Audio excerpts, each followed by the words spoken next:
Hi everyone, this is Jifan Gao. I'm from the University of Wisconsin-Madison. Today I would like to introduce my solution in the first EHR Dream Challenge, where we achieved the top position in the final leaderboard. This project is under the supervision of Professor Guanhua Chen. The challenge we participated in is the first challenge which uses electronic healthcare record or the EHRs as the dataset in the Dream Challenge platform. The task of this challenge is, given all the past EHR data of a patient, can we predict the mortality risk of a patient within 6 months or 180 days after the patient's last record? The data in this challenge was collected from multiple hospitals in the University of Washington Medical System. The data has been converted to the OMOB data model, so the data here is the structured EHR data. These records include medications, diagnosis of patients, vital sign measurement, demographic information, procedures, and laboratory tests. According to the competition website, 1.2 million patients are involved and 1.8% of them are labeled as deceased. The final leaderboard is decided by the data collected after February 2019. Due to the privacy considerations, participants cannot download the real EHR data, and a synthetic dataset is provided for downloading. The synthetic dataset uses the same data model, but this synthetic data is randomly distributed and does not reflect any insights of the real EHR data.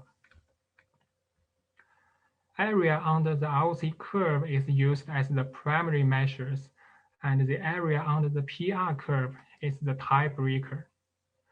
The ranking robustness will be tested using a bootstrap-based calculation of the Bayes factor. Here is the timeline of the competition. Each team could make 3 valid submissions in each round of round 1, 2, and 3, and could make 2 submissions in the round 3 extension. Therefore, in total, each team could make 11 submissions.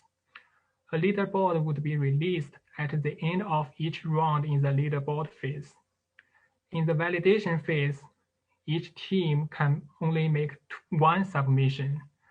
The final leaderboard is decided by the validation phase. The results of our model in each stage will be introduced at the end of this talk. Now I will talk about how we extract features and how the model is built. Here are the key ideas.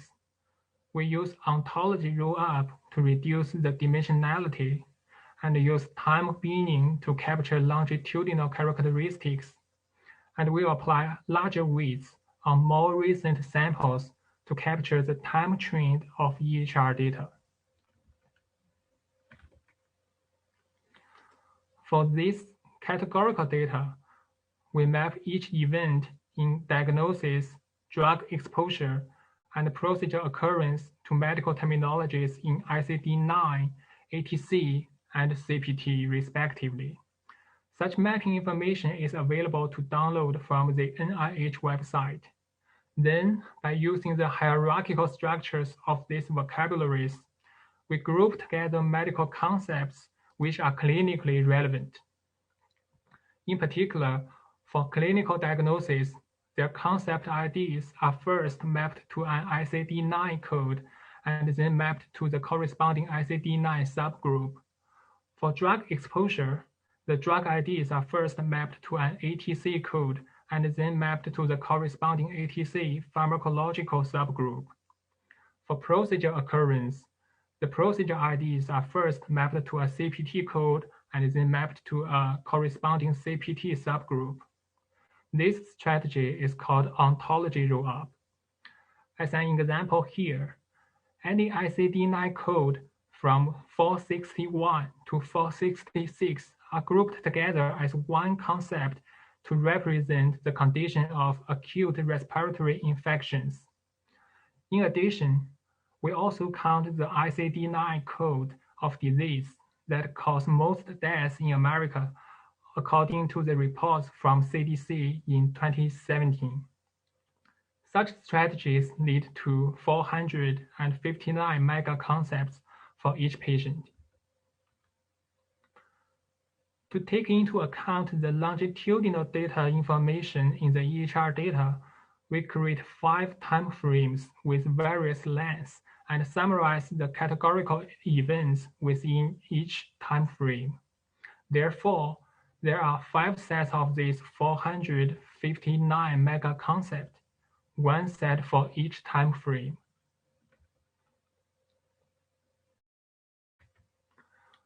For numerical data like vital signs measurements and lab tests, we select those which are reported to predict increased risk of death.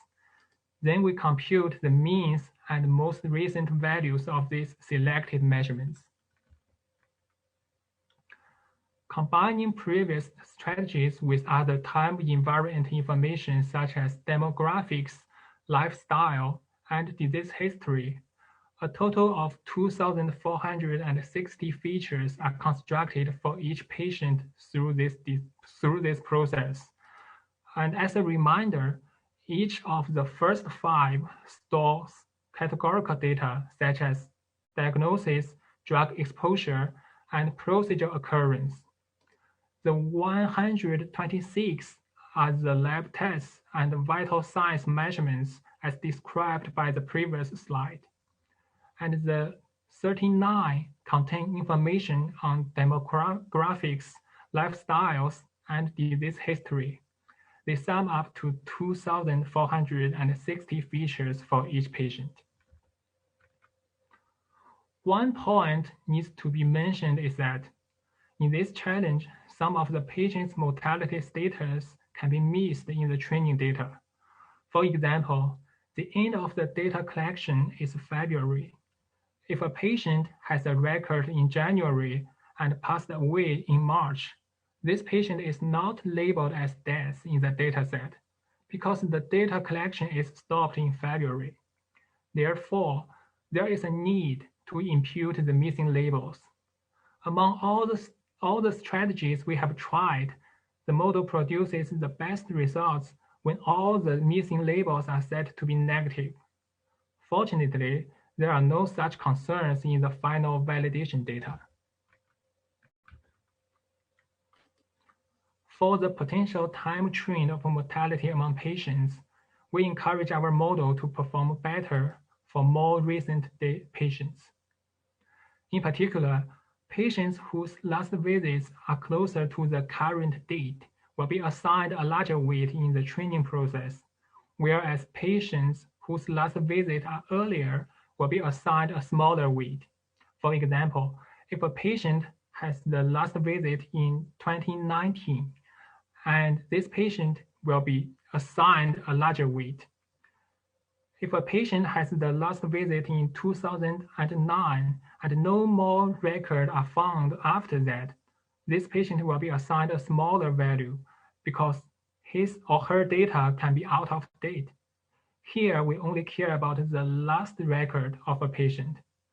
We have also tried to apply heavier weights to all the deceased samples, but it turned out that there was no improvement when the cases have larger weight. Due to the limit of computation time and the fact that GPU acceleration is not available on the server, we use a single LightGBM model for prediction.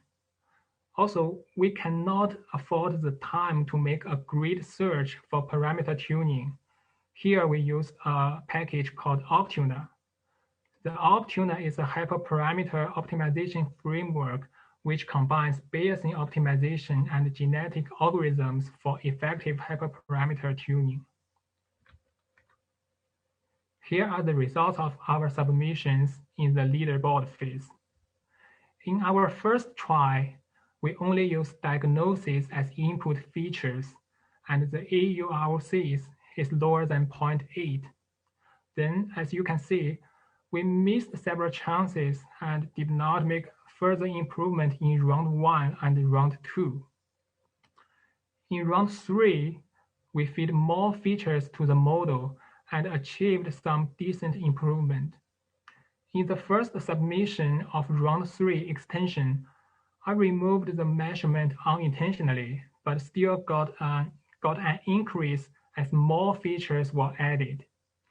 In the second submission of round 3 extension, the measurement was added back, and I tried to impute the missing labels using a predictive model, but it turned out that we got a decrease in the performance. Therefore, in the validation phase, we set all the missing labels to be negative, and all the features and strategies described before are implemented in the final model. The validation phase uses a different set of data, so we cannot compare these results with the previous slide.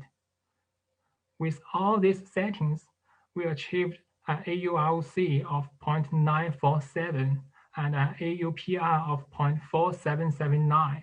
Both are the highest score in the final leaderboard. Last but not least, I would like to acknowledge my supervisor for his suggestions in this project, and a big thanks to the organizers for preparing the data, setting the server, and providing feedback during and after this challenge. Thank you for watching.